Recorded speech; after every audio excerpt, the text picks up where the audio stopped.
If you like the video, then please consider supporting Slopes Game Room on Patreon. Out of all the games I could cover on the Complete History series, and damn, there are plenty of suggestions, I do sometimes like to just chill out and scratch my own personal nostalgia itch. I already done this by covering such legendary to me titles as Bounder, the home computer releases of Michael Jackson's Moonwalker, and of course Squeak. And for my first Complete History of 2018, I want to once again cover another series that I was strangely intrigued by. A series that, in all honesty, is probably the most unknown Complete History to date. I am of course talking about Thing on a Spring. Good old Gremlin really did give me plenty to work with here. As a young lad, I would spend hours and hours playing this bad boy way past my bedtime. So, join me and grab yourself a bowl of member berries as I, DJ Slope, takes you down this very British Complete History country lane route with Thing on a Spring, where we'll be looking at the game's history, its big twist in development, its unforgettable music, and of course, the games. Welcome to Slopes Game Room.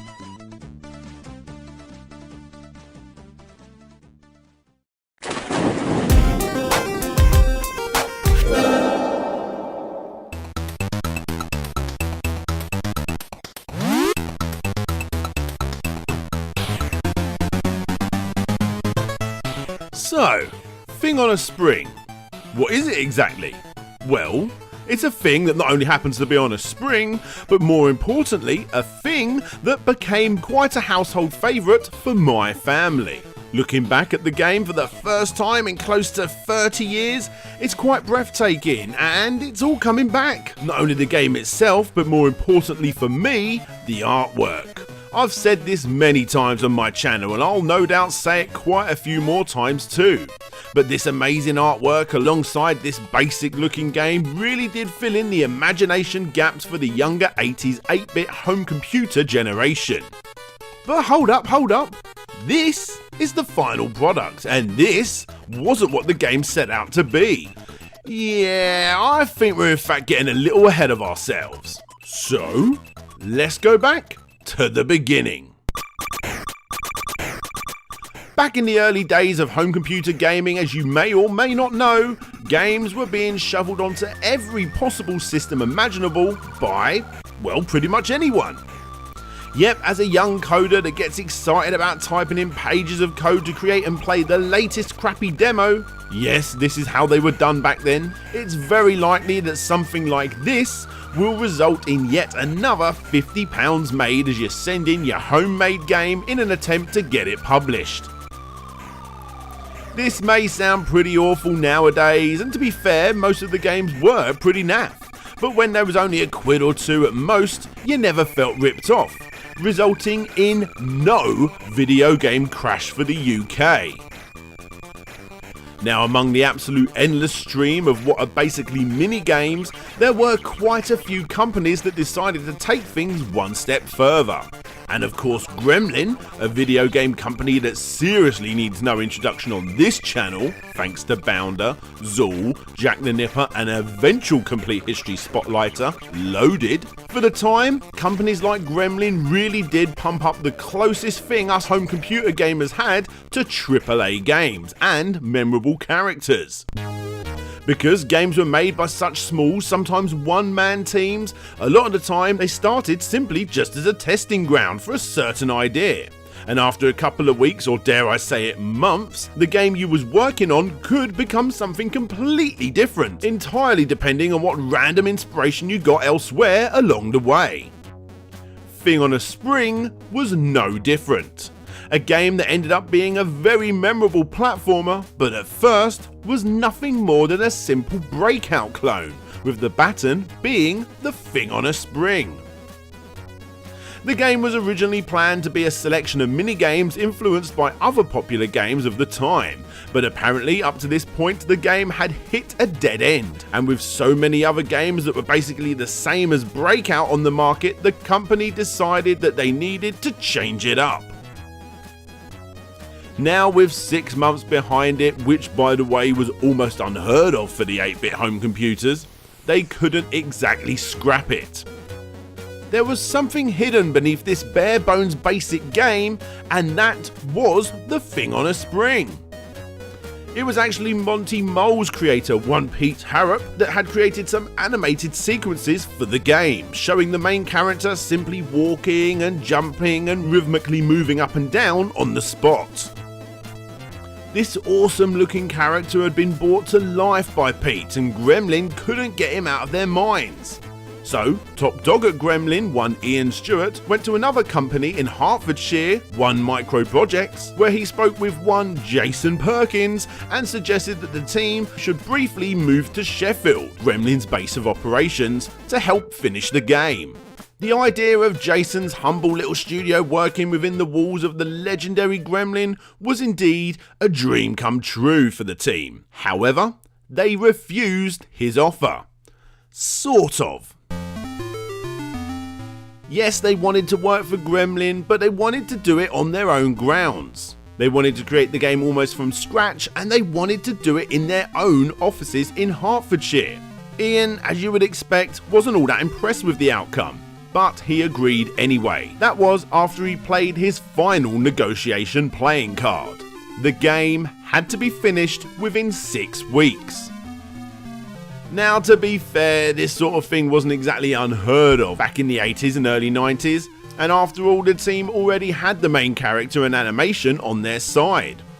But little did Ian know how much of the game that they actually wanted changed. Scrapped was the random assortment of mini-games, and in its place was a simple platformer.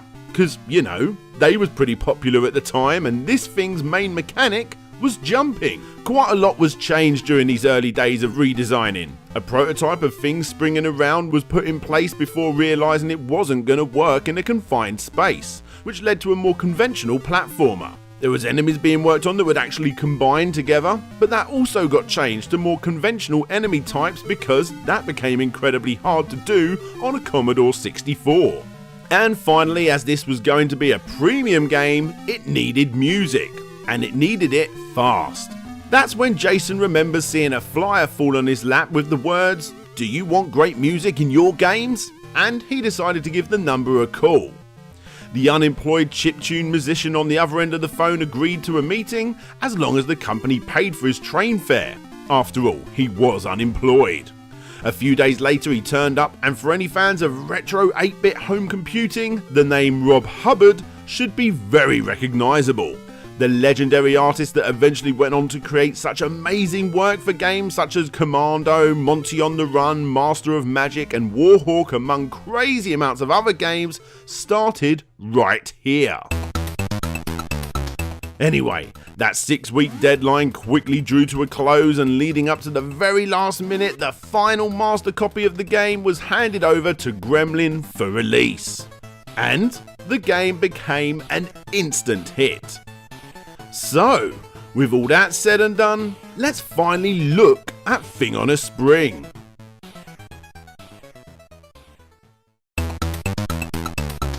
At first glance, when you play this game for the very first time, you are going to be dumbfounded as to what you actually need to do.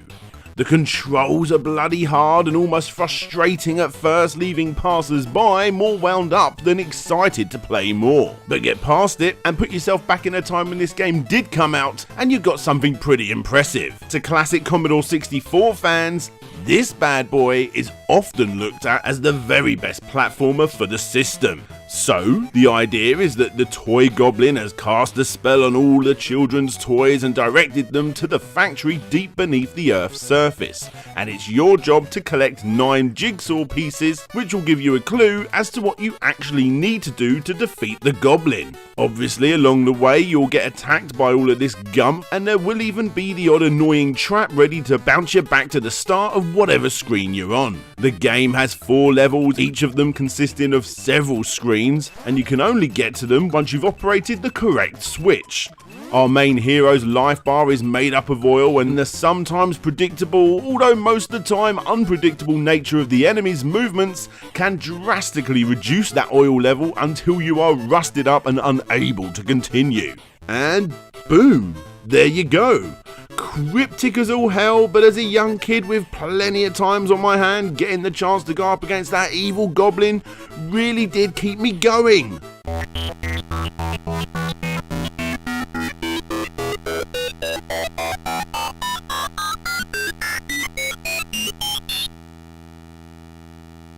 Congratulations! You have killed the evil goblin and set free all the toys.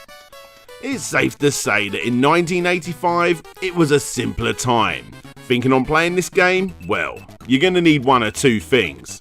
A lot of free time or nostalgia.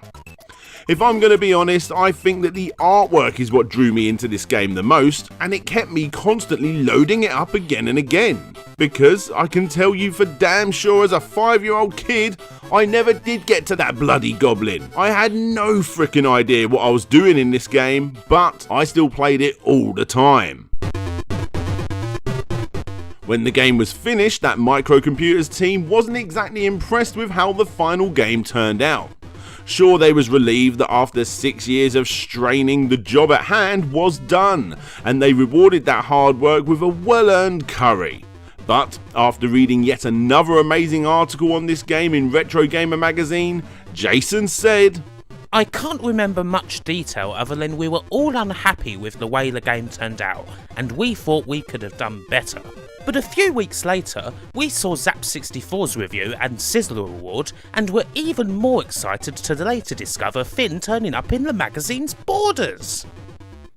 Yep, that was the power of the great-looking mascot. It captivated players so much that even though the ones like me that didn't know what they was doing in the game was still intrigued by it. So much so that a second game was released just 2 years later. The first big difference is the stupid red nose. Sorry Gremlin, I'm not a fan of this one. Now the game, in my opinion, does look a lot nicer. A far more worthy competitor against those 8-bit juggernaut consoles that were on the horizon for us British gamers. But with the far more zoomed in look, the game has become even more confusing.